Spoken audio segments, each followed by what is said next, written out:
My next-door neighbor is a walking temptation with a buzz cut, a deep tan, tattoos, and muscles that look like they're carved from stone. His favorite state of being is shirtless. So tell me, how is a woman supposed to maintain her composure?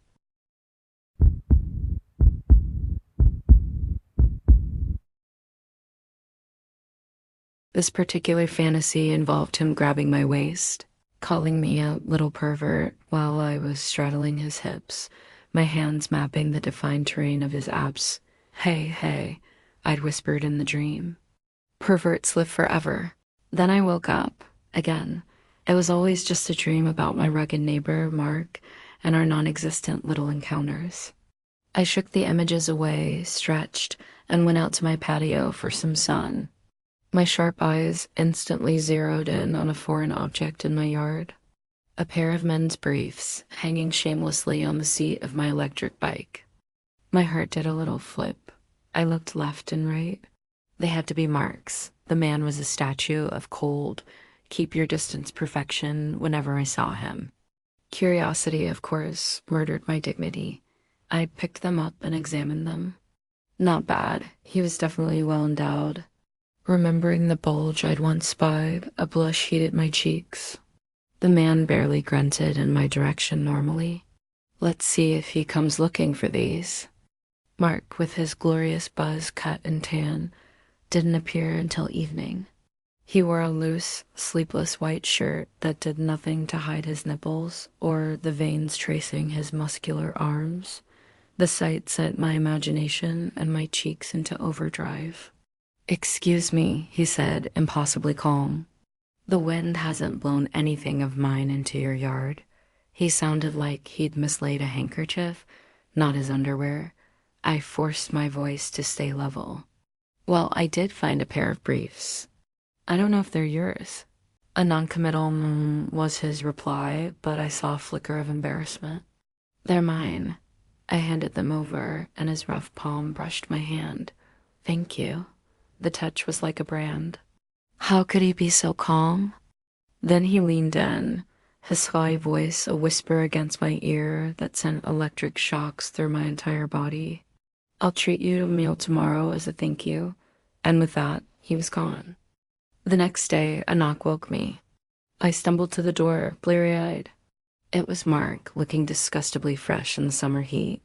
"Food's ready. Get ready and come over." His voice snapped me to attention. "Okay." It was only back in my room that I realized I'd answered the door in a flimsy lingerie nightgown with no bra. He'd gotten an eyeful. After a frantic splash of water on my face, I marched to his house. His grandmother smiled and pointed to the kitchen. Marc was there, a picture-focused intensity. "Let me help with the fire," I offered. "No need. Husband material, no question." I leaned in for a closer look, and somehow a spark jumped onto my clothes. Marc was on me in an instant, patting me down with a terrified expression. Seizing the opportunity, I placed my hand on his bare arm, feeling the solid muscle and giving a little squeeze. He stopped. His eyes locked with mine, dark and unreadable. I yanked my hand back, my face flaming. After ensuring I was unharmed, he promptly escorted me out of his kitchen. Once we were at the table, I went to serve myself, but he did it for me. "Just a little. I don't eat much." He frowned. "How can you eat so little?" He ate fast, I ate slow. "Take your time," he said softly. I looked at him, mesmerized. Lost in thought, I swung my cross leg, and my slipper flew off, my barefoot landing squarely on his calf. I froze. I felt his muscle tense. The heat of his skin through his thin pants was molten. His face was a mask of indifference. I was too terrified to move my leg. He just kept eating. When I finally managed to retract my limb, my slipper was under his chair. "Try this," he said, placing a new plate before me. Was that a hint of indulgence in his voice? I nodded, my heart singing. While he was in the kitchen, I hopped around, trying to retrieve my slipper. "What are you doing?" I froze, mortified. The next moment, I lost my balance walking towards him. In a flash, Mark scooped me up like a bride. I touched his arm again because why not? He shot me a dark look, sat me in a chair, found my slipper, and put it on my foot himself. My eyes went wide. He was putting my shoe on. His large hand cradled my pale ankle, and my heart hammered against my ribs. My God, is this actually happening? The next day, I went shopping for groceries, marching straight to his door. When he opened it shirtless, I beamed. I provide the ingredients, you cook, we eat together, deal? He took the bags and moved aside. As I passed, he whispered, "Don't bring anything next time." I stopped, turning a wounded look on him. He met my gaze, his own burning. "Just tell me what you want in advance. I'll make it." He turned, and I was left admiring the powerful lines of his back. Damn, some things are worth any risk. In the kitchen, his mood seemed to shift. Go have fun. I'm not using the stove today. Definitely about last time. But he was just in an apron. His abs were on full display. I wasn't going anywhere. I buzzed around him until he produced a huge watermelon, cut me a slice, and silently handed it over. It was cold, sweet, and perfect. Seeing his serious face, a mischievous urge took over. I held a piece to his lips. He looked confused. "You have some too." "You're all sweaty." I even wiped a bead of sweat from his forehead. His expression was unreadable, but he took a bite. Encouraged, I fed him the entire slice. A trickle of juice ran down my hand, and without a second thought, Mark leaned down and licked it off. I stood there, electrified. He went back to cooking as if it were nothing.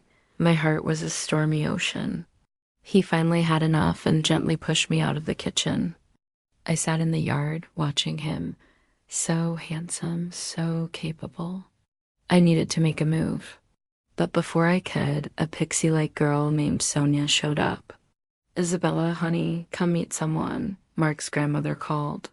"This is Sonia, Mrs. Harrington's granddaughter." Sonia gave me a once-over. She was his childhood shadow, always Marky, and clearly still saw him as her territory. I smiled politely, feeling like a third wheel, and escaped to the kitchen. Mark was his usual cold self. But with Sonia, he was different. She teased him, and a slight smile touched his lips. They chatted easily, and I felt a pang of something ugly. I retreated to the yard to stare at flowers. "Food's ready," Mark's voice cut through my thoughts. He had approached without me noticing. Dinner was a feast. "Sonia, you should visit more." "Look, your Marky made all this for you," his grandmother chirped. I pushed food around my plate, my smile stiff. The food tasted like ash. While Sonia chattered, I boldly slid my foot under the table until it rested against Mark's calf. His expression tightened for a fraction of a second, but he didn't pull away. After dinner, I made a hasty exit. "Have some watermelon?" Mark offered. "Let Sonia have it." "I don't really like it." I went home and bought 2 giant watermelons out of spite. So he had a childhood sweetheart? Fine. I was just a pervert with a passing crush. I stopped going over. The first day he came looking, I hid. The second day, I confronted him. "Thank you for the meals." "I'm a night owl, so don't worry about me for lunch anymore." His eyes were calm, but a storm seemed to brew around him. He just turned and left. Later, I heard Sonia's laughter from next door. It grated on my nerves. A few days later, after a storm, Sonia came by, wanting to go mushroom picking. I invited myself along. "Let's go together," Mark said, to everyone's surprise. The path was slippery. When I stumbled, Mark's hand shot out, but I avoided it. Sonia, however, took my hand. Mark stayed by my side, pointing out edible and poisonous mushrooms. Then my foot slipped on the muddy path, and I nearly went down the slope. Mark's arm shot out, pulling me hard against his chest. My back was flush against him, his strong arm a band around my waist. Our hearts were pounding in unison, a frantic drumbeat in the quiet forest. I looked up at his face, at the dark intensity in his eyes, and felt myself falling all over again. Then I saw Sonia waiting ahead. "Don't move," he murmured, his voice rough. "If you move, we'll both fall." Back at his house, Sonia announced, "These are for you, Marky. My boyfriend and I are in your care now." "You have a boyfriend?" I blurted out. She laughed. "What? That's so surprising. Don't tell me you still don't have one." My face burned. "It's perfectly normal not to." "You hear that, Marky? She doesn't have a boyfriend." "You should try harder." With that, she left. I looked at Marc. His expression had cracked slightly. Had I just discovered something? I avoided him until his grandparents invited me to a pre-wedding feast for Sonia's sister, Jennifer. It was a lively, noisy affair. Marc pulled me into a dance circle, his large, rough hand enveloping mine. "You don't want any?" I asked, noticing his flushed cheeks. Not thirsty, but as I drank, I felt his gaze and heard him swallow. When I finished, he took the bottle and drank from the same spot, his Adam's apple bobbing. The sight was incredibly intimate. "Marky, come have a drink." Sonia appeared, grabbing his hand and leading him away. The spell was broken. I slipped away and started walking home under the bright moon. "Isabella," his voice came from behind me. I pretended not to hear. In 2 strides, he was beside me, grabbing my arm. "Why did you leave? I'm tired. I want to go home. What's wrong?" He was close, his breath on my face. He bent down, his hand on my forehead. "Where does it hurt?" His concern felt real. "It's just the heat." "I'll be fine." "Marky, I still need to talk to you." Sonia's voice called, and I stepped back, pushing him away before walking off. That night, I dreamed of him again, but this time he was passionate, kissing me awake, except I wasn't dreaming. I opened my eyes to find Marc really kissing me. He pulled away, his eyes dark with restraint. "Don't you have anything to say to me?" he asked, his voice rough. I didn't answer, just hugged him tighter. But he wasn't having it. He kissed me hard, and I pretended to surrender. His kisses were slow and deliberate, setting me on fire. When his lips traveled to my neck, a cool breeze brought me to my senses. I pushed him and fled inside. I had to see him one more time. I knew he'd be at a party. When he came home drunk, I heard him stumble to my door, call my name, and even phone me. I ignored him. I waited until his light went out, then used the key I'd lifted from him earlier. I crept into his room. He was splayed on the bed, wearing only shorts, bathed in moonlight. I said his name softly. No answer. Heart pounding, I climbed under the bed and ran my hands over his incredible chest. My eyes traveled down the V of his abs and my mouth went dry. Gathering all my courage, I sat astride him. The heat was immense. I leaned down to kiss him, smelling only a faint trace of alcohol. I frowned. Wasn't he supposed to be dead drunk? I started to pull away, and his eyes snapped open. A large hand captured the back of my neck. "Where do you think you're going?" "Continue." His voice was a low rumble that vibrated through me. "You were awake." "If I were really asleep, how would I catch a little thief like you?" He bit my earlobe. "You stole a man. I did not." "I say you did." He pressed my hips down, and I felt him hard. "Seems parading around shirtless was worth it after all." He let out a soft laugh. "I had to walk around without a shirt to make a little perv like you take the bait." I was stunned. It was all a plan? I reached out a trembling hand to touch his abs. Hey, I purred, my old mantra a weak defense. Pervs live forever. I was so wrong. I'd walked right into his trap.